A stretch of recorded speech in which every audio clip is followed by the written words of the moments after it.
Water is a nice and easy 7 on the pH scale. About 70% of our body is made of water. The earth has lots of water too. Put a little water on the table and you only make a wet mess. Are you bored with water and its wet mess?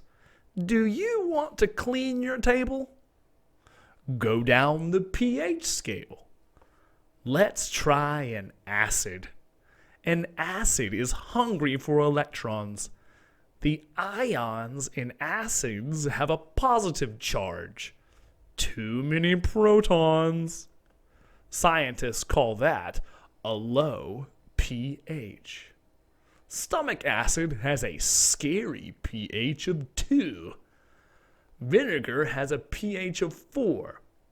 You can put vinegar on your table and it will smell sour. You will have a sour mess. But that's not all. Let's try an alkali. The opposite of an acid is an alkali. The pH of acids is low, but the pH of an alkali is high.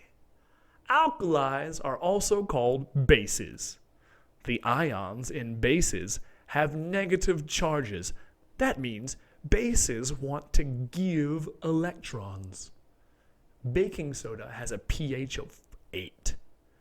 Put it in water and the water feels slippery. Your hand soap feels slippery too. Most soaps have a high pH. Put baking soda on your table and you will have a slippery mess. But that's not all. Let's mix the vinegar and the baking soda. Vinegar wants electrons. Baking soda wants to give electrons. Put them on the table and what happens? Bubbles.